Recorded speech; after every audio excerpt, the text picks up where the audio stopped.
Welcome to the deep dive. Today we're tackling a really crucial topic, the medications used to manage diabetes. It's quite a complex world, but also, fascinating with all the different approaches.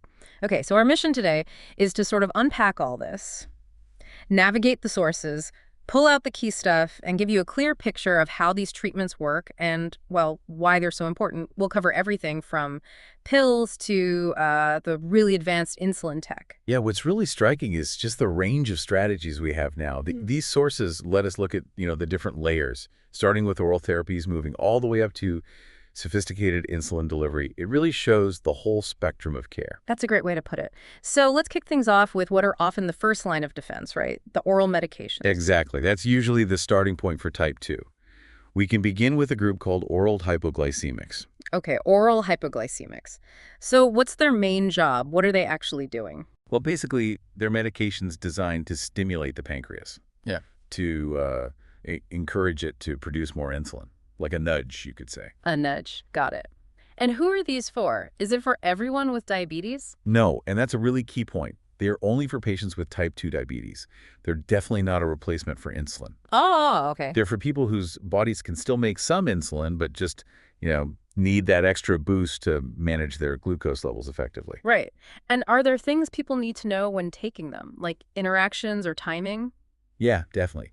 Their effects can be boosted by some common things like aspirin, alcohol, even oral contraceptives, and certain sulfa drugs. Oh, interesting. And, crucially, you should always take them with a meal. This helps avoid a drop in blood sugar hypoglycemia and also helps prevent gastrointestinal upset. Makes sense. Take it with food. Also, it's worth knowing they might cause a hypoglycemic reaction right when they're working strongest at their peak. And generally, they're considered when diet and exercise alone haven't quite done the job after, say, 3 months. Okay. So when lifestyle isn't enough, what are some common names we might hear? Well, probably the most common are sulfonylureas. That includes drugs like glipizide, which is often called glucotrol, or glyburide, known as micronase. And then there's the really big one, metformin, or glucophage. Right. Metformin is everywhere. It is. And those sulfonylureas, they tend to start working pretty fast, maybe within an hour, and last for, around 12 hours or so because they're directly stimulating that insulin release. Okay, so that's one major approach, but you mentioned different layers. What's next? Well, here's where things get pretty interesting with the newer approach. Sodium glucose cotransporter 2 inhibitors, or SGLT2 inhibitors for short. SGLT2 inhibitors. Sounds technical. It is a bit, but the concept is fascinating. They're a relatively new class, approved around 2013, usually taken just once a day. And some names here.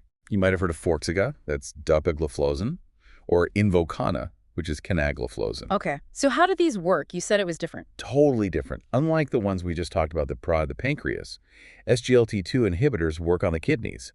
They actually stop the kidneys from reabsorbing glucose back into the blood. Wait, so the sugar just leaves? Exactly. The excess glucose gets flushed out of the body in the urine. It's a completely different angle, not acting on insulin production directly, but helping the body get rid of extra sugar. And this has other potential benefits too, maybe for the heart and kidneys. Wow, okay. That is a clever mechanism. But, of course, for many people, insulin itself is the cornerstone. Let's shift to that, the body's master fuel regulator, right? That's a perfect description. Insulin is the major fuel-regulating hormone. Its jobs are, well, absolutely crucial. It helps transport glucose, amino acids, certain ions into our cells, basically getting the fuel where it needs to go. And beyond that, it helps store energy glycogen in the liver and muscles. And it encourages fat storage, too. It's fundamental to how we use and store energy. So when does insulin therapy come into play? Well, it's absolutely essential for type 1 diabetes, since their bodies don't produce it at all. But it's also vital for many with type 2, particularly when diet, exercise, and those oral meds aren't achieving enough control on their own. And the insulin people use today, it's different from what it used to be. Oh, hugely different. Most insulin used now is biosynthetic or commercially prepared. It's essentially identical to human insulin, highly purified. This means it's much, much less likely to cause allergic reactions, which was a problem with the older types derived from pigs and cows. That's a big improvement. Are there interactions to watch out for with insulin similar to the oral meds? Yes, some overlap. Things like aspirin, alcohol, certain anticoagulants, and other hypoglycemics can increase insulin's effect, potentially leading to, low blood sugar. So awareness is key. And what about when someone using insulin gets sick? like with a cold or flu, should they stop taking it? Absolutely not. That's incredibly important. Insulin should never be withheld during illness, infection, or even just high stress, Why not? because skipping it can lead to dangerously high blood sugar, hyperglycemia, and even a serious condition called ketoacidosis. During illness, blood sugar needs more monitoring, maybe every hour, and doses might even need adjusting upwards. Okay, that's critical advice. Yeah, and if someone doesn't feel like eating, offering fluids, maybe some gelatin or freeze pops, every hour or two can help maintain some intake and stability. So managing illness is key. And related to that, understanding the signs of problems. Exactly. It's vital for patients to learn the signs and symptoms of both low blood sugar, hypoglycemia, and high blood sugar, hyperglycemia. And understanding the peak action time of their specific insulin is crucial, because that's the window with the highest risk for lows. Okay, this brings us to the practical side. Using insulin day to day, it sounds like there's a lot of variety. How is it tailored? There's a huge variety of insulin preparations available. They differ in how fast they start working, onset, when they hit their maximum effect peak, and how long they last, duration. Right. And the beauty of this is that doctors can match the specific insulin type, or combination of types, to the patient's diet, their activity level, their individual needs. It's very personalized. Can you break down the main categories for us? Sure. We have rapid-acting insulins like Lispro or Aspart. You inject these less than 15 minutes before eating. They kick in super fast, peak quickly, and are gone in maybe 5 hours or less. They cover the mealtime spike. Okay, quick in, quick out. Then there's short-acting insulin, which is often just called regular insulin. Inject this maybe 15-30 minutes before a meal. Starts a bit slower, peaks over a few hours, lasts maybe 5-8 hours. And importantly, regular is the only type that can be given intravenously, IV, in emergencies. It should always look clear. Clear, got it. What about longer coverage? That's where intermediate-acting insulins come in, like NPH or Lente. They start working in an hour or two, peak much later, maybe 6 to 14 hours in, and can last 18 to 26 hours. Provides background coverage then. Exactly. And then you have the long-acting insulins like Lantus, Glargine, or Levemir, Datamir. These start in about 1-2 hours, but here's the key. They generally have no peak effect. They provide a steady background level of insulin for up to 24 hours. No peak, like a constant trickle. Very much, yeah. Designed for steady basal coverage. And I think I've heard of pre-mixed insulins too. Yes. For people whose needs are pretty stable, pre-mixed combinations of, say, a rapid or short-acting with an intermediate-acting are available. They try to mimic a more natural insulin pattern. Okay. And when you have a vial, how should you handle it? Good question. For any insulin that needs mixing, like the cloudy intermediate ones, you gently roll the vial back and forth between your hands. Don't shake it vigorously. That creates air bubbles, which can affect the dose accuracy. Roll, don't shake. Okay. Now, the injection itself, where and how? It's given subcutaneously. That's into the fatty tissue layer, just beneath the skin, between the skin and the muscle. And generally, you don't need to aspirate, pull back the plunger, or massage the site after injecting. And picking the spot matters, right? For consistency. Absolutely. Consistency is key for predictable absorption. The abdomen is a common and generally good area. The main thing is to rotate injection sites within that chosen area. So don't just keep hitting the exact same spot. Right. Keep injections about 1 inch or maybe 2 finger widths apart when you're rotating within one area, like the abdomen. And what if someone uses different areas, like arms or thighs, too? Then try to be consistent with timing for each area. For example, maybe always do the morning shot in the abdomen and the evening shot in the thigh. Or maybe use the abdomen for rapid acting before meals and thighs or buttocks for the long-acting dose. Sticking to a pattern helps absorption stay predictable. Does anything else affect absorption, like exercise? Oh yeah, definitely. Exercise or even just massaging the area around the injection site can speed up absorption. So you wouldn't want to inject into your arm right before playing tennis, for example. Ah, makes sense. What about temperature? Heat speeds up absorption, cold slows it down. That's why insulin should ideally be at room temperature when you inject it. And of course, avoid injecting into scar tissue, bruises, varicose veins, basically any damaged or unusual looking skin. So lots of factors for site selection and rotation. Now, about mixing, I remember hearing a rule, something about clear and cloudy. Yes, that's a critical safety rule. When you have to mix insulins in the same syringe, typically regular, which is clear, and an intermediate, like NPH, which is cloudy, you always drop the clear insulin first. Then you drop the cloudy Y insulin. Clear to cloudy, always. Always. And if your regular insulin ever looks cloudy or has particles in it, Don't use it. Throw it away. It should be perfectly clear. Good safety tip. And sometimes insulin is given based on the current blood sugar reading. Yes, that's called using a sliding scale. The dose is adjusted based on the blood glucose level right at that moment. So maybe 6 units if the reading is 188 units if it's 200, something like that. It allows for real-time adjustments. Okay, we've talked vials and syringes. What other ways do people administer insulin now? Well, syringes are still common. It's crucial to know that standard insulin is U100, meaning 100 units per milliliter. Syringes come marked for that concentration in different sizes for different dose needs. Low-dose ones allow for more precise measurement of small amounts. And safety checks. Always. The dose drawn up must always be double-checked by another licensed person, like a nurse, before giving it. It's a vital step to prevent errors. Needles are also very fine now, 25 to 32 gauge, making it less traumatic. What about pens? I see those a lot. Insulin pens are very popular. Super convenient. You just screw on a new needle tip, prime it to get air out, dial the dose you need on the end, inject, press a button, hold it for a few seconds, and you're done. Much simpler for many people than vials and syringes. Sounds easier. Any other methods? There's the insulin jet injector. It's quite different. It uses high pressure to force a very fine stream of insulin through the skin without a needle. The opening is tiny, like 0.006 inches. Wow, no needle at all. Right. And then there's inhaled insulin. Afresa is the current one.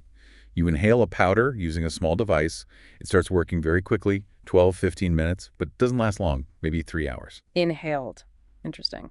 Any drawbacks? The main one is it's not for people with lung issues, asthma, COPD, or people who smoke. Respiratory health is a key factor there. Okay, so a range of delivery tools. Now let's move into maybe more advanced ways of getting that insulin in, like continuous delivery. Right.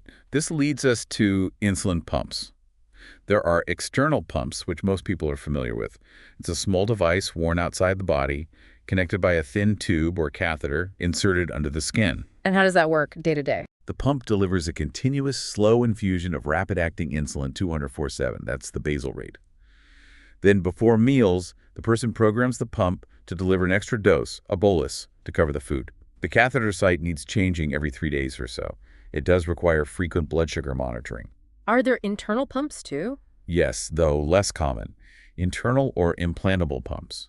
These are surgically placed inside the body, usually delivering insulin into the peritoneal cavity, the space around the abdominal organs, which allows for really efficient absorption. Using a pump sounds like it could have big advantages. Oh, definitely. For many people, it's life-changing. You eliminate multiple daily injections. Insulin delivery is often much more precise. This can lead to better A1C levels, which reflect long-term control. Fewer highs and lows? Often, yes. Fewer big swings in blood sugar. It generally makes managing diabetes easier day to day, improves quality of life, and allows more flexibility with food and exercise. It can also significantly reduce severe low blood sugar episodes. Sounds great. Are there downsides? There are trade-offs, yes. Some people experience unwanted weight gain. A big risk is diabetic ketoacidosis, DKA. If the catheter accidentally comes out and the insulin delivery stops for hours without being noticed. Okay, that's serious. It is. Pumps and their supplies can also be quite expensive, and insurance coverage varies. And, well, some people just find it bothersome being attached to a device most of the time. Plus, it requires significant training, often a hospital stay or a full-day outpatient session, to learn how to use it safely and effectively. It's a big commitment then. Now, you mentioned mimicking the body. What about the artificial pancreas? That sounds like the ultimate goal. It's getting closer.